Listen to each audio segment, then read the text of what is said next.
Hürmetli vatandaş, bugünkü leksiyalarımızı başlayımız. Leksiya dersine ağacıyoruz, Washington'da sözlüğümüz. Bugün çizlağı 2023 yıl 2. ayının 8. günü vatandaşım haftaga çarşamba.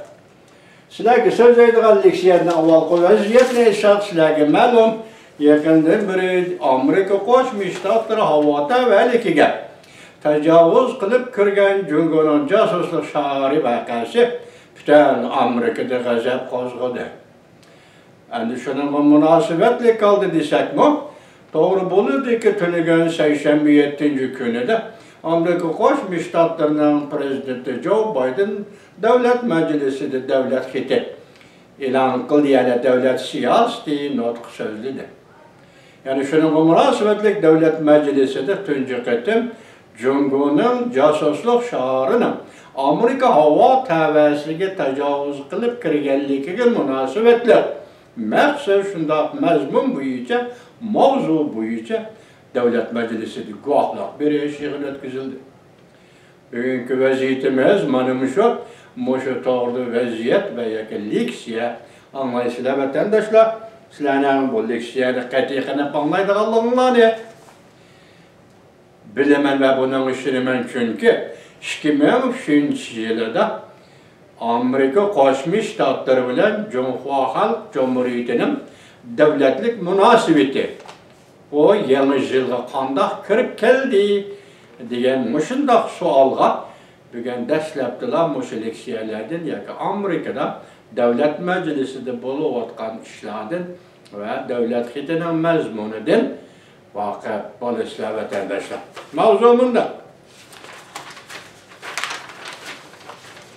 Prezident Joe Biden harakat qo'llanib Jungoga taqobil turishga va'da berdi. Mavzuda xabar 2. ayning 7. kuni Amerika ovozining Xitoy tili programmasi e'lon qilindi. Xabar bunday boshlandi. Amerika Qo'shma Shtatlari prezidenti Joe Biden haftaning 2. kuni, ya'ni 2. ayning 7. kuni Amerika Qo'shma Shtatlari davlat majlisi davlat siyosati e'lon qildi. Prezident Joe Biden bunday ko'rsatdi: xatolik bo'lmaydi. Xuddi biz o'tgan hafta ko'rishib o'tganimizga o'xshash. Agar Jungo bizning, ya'ni Amerikaning egilik huquqiga tahdid soladigan bo'lsa, biz harakat qo'llanib davlatimizni qo'llaymiz. Biz ham shunday qildik. O'tgan hafta Prezident Joe Biden armiya tarafga buyruq tushirib, Amerika havo tavalligiga tajovuz qilib kirgan Jungoning josuslik sharini qo'rqoq etib tushirgan edi.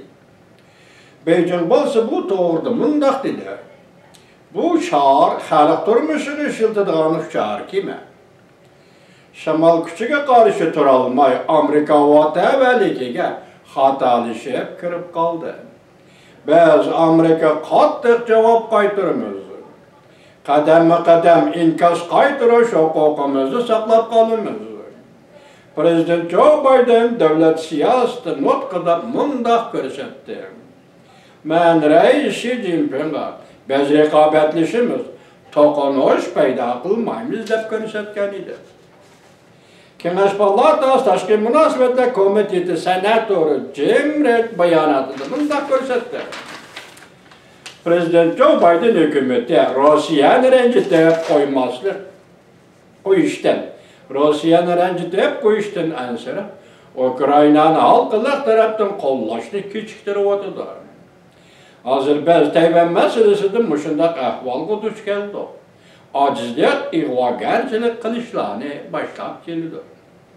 Biz Tayvan xalqiga yordam beramiz deydiganmiz, hozir o'zimizni qo'llashga tayyorlik qilishimiz kerak va kelgusida zo'r badal to'lashdan saqlanishimiz lozim. Prezident Joe Biden davlat siyosati nutqida bunday ko'rsatdi: Men rahbarlik qilayotgan hukumat muvofiq tadbir qo'llanganlikdan bugun biz bir necha yildan beri eng kuchli o'rinda turib, Jungo va dunyodagi har qanday bir davlat bilan raqobatlashyapmiz. Davomini anglashlar vatandoshlar.